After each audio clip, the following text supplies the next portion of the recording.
Hey folks, thought I'd go through a little example of shooting, a simple one. Here's our situation so far. You can see the Fallschirmjäger medium machine gun holding the position here in the front of the bridge behind this barricade. They got cover on the flanks as well. There's some shrubs and whatnot.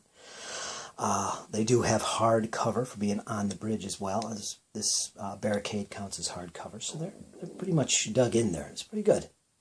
Anyway, I got a little smoke tuft in front of them to show that they defensive fired earlier during this turn, primarily against this Jeep, attempting to spot them coming down the road. Well, the Jeep survived. As a result of that, this tank also moved up and took some shots at the Fallschirmjägers over here on the bridge. Ineffective. You can see all the damage going on. So far, the medium machine guns are doing all right. However, Americans are not done. Over here, they have two squads, an LMG squad and a rifle squad with a bazooka back here, by the way, lined up and in effective range of this medium machine gun. Now, they can open up, and what has to be done now is the Americans have to activate these two units as a combat group, which he's going to do. So he basically declares these two units will activate as a combat group, and he needs a 7+ on 2d6 to activate them. And it's always a 7+. And of course, he got himself a nice juicy 9, which means they can activate. Do whatever he wants with them now. So one of the orders available to him is fire. It's basically to just hold position and open up on a target that they can see and that is within range. And that is that medium machine gun. There's no other targets around, really. The closest opponent is this medium machine gun. Double check the range here for the light machine gun. We can see it's at about 10, and for the rifle it's a little less than 10. So it's definitely effective range for both teams or squads opening up on them. And what that means, there'll be no modifier for range.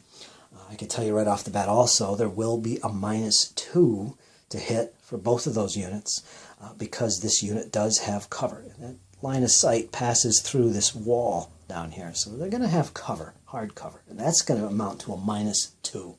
Now I'll show you some of the modifiers here, just to give you some idea. Here's a listing on the play sheet of all the various weapons and ranges they have and where effective. Like for instance, here's the rifle section. 0 to 4 is close, and then we've got 4 to 12 is effective, and they have no long range.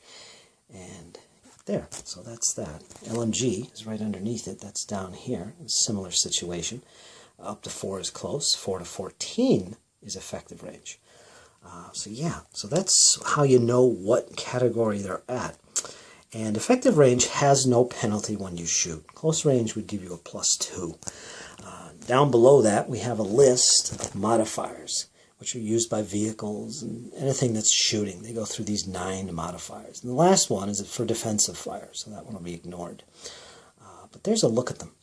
For example, if the firing unit is elite or militia, they're going to get a +1 if they're elite or a -1 if they're militia. Where are we there? There we are, so you can see that. And so on and so forth. Now in this case, here's the one for target in cover. Hard cover. And we'll see that that is a -2 right there. So yeah, we know what the modifiers are. It's going to be a total of -2. Now, to hit anything, you're going to need at least a 6. And it's the same for all units in the game. So 6 or more, and they need to roll 2d6. And they have a -2. So let's see if they can do that. Now, they're shooting as a group. So they're going to roll 1 once for both units. And they got a 7. They need at least a 6. Now, the hard cover would take this down to 5, which would be no effect. So they wouldn't actually hit. So what I'm going to do is I'm going to flip that to something more useful here. You guys didn't see that. I didn't do that. But anyway, yeah.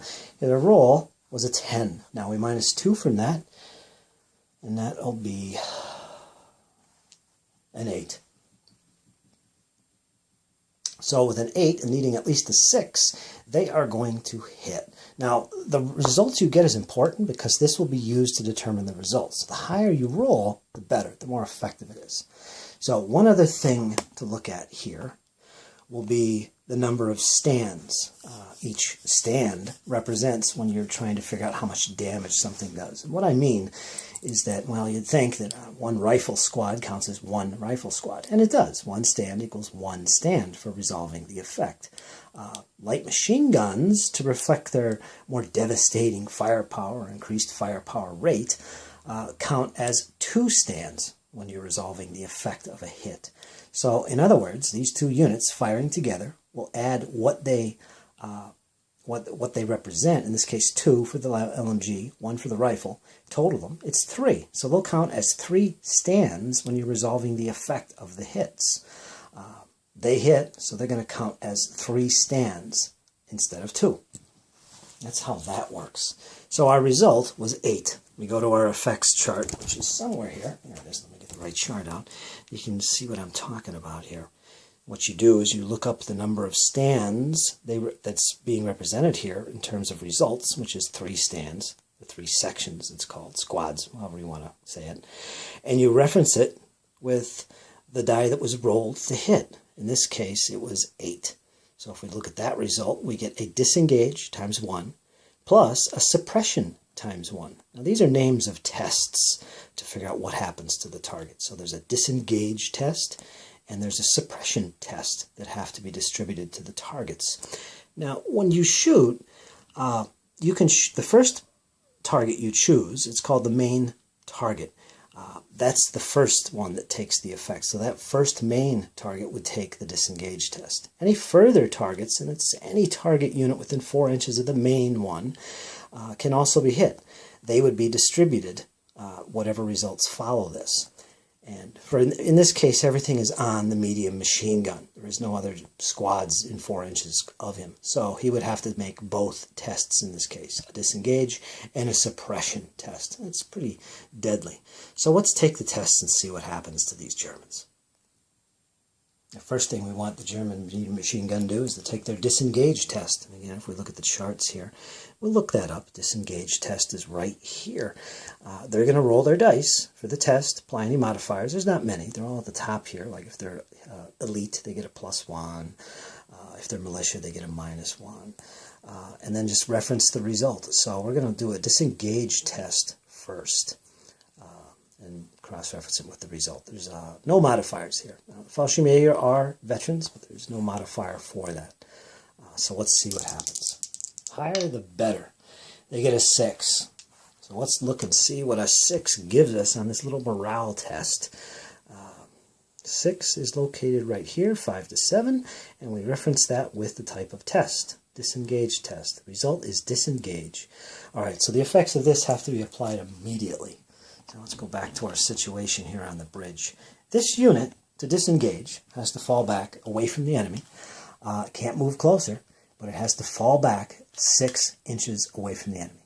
Now, it doesn't have to if it's already in cover, but it has to fall back at least 1 inch. So we're going to do that. We're going to pull him back off the bridge. Well, he's going to stay on the bridge. I'm going to pull him back from the barricades at least 1 inch because I do have cover. So we're going to put him right there. And he would be considered suppressed. I'll give him a little marker here, if I can find one, show that he is now suppressed. Now, he still has to take another test. He has to make a suppression test now, if you remember. So let's go to the dice tray here and make that roll. And it's done the same way. Higher the better. Ooh, nice 10. And let's go see what the results of that morale test are. Again, same thing. There's no modifiers. 10 plus under suppression test, that's the first row here, is obey orders. Okay, so they're cool. That fire there didn't really hurt them that much. So there you go. They disengaged. In this case, because they're in cover, they just fell back a little bit. If there was no cover, they could fall back just far enough to get in that cover. Within 6 inches. If there's no cover at all, they have to fall back the full 6 inches. That's how that works. So there you go, folks. That's an example. And these two units up here would now have been activated, and they're done for the turn. So that's that.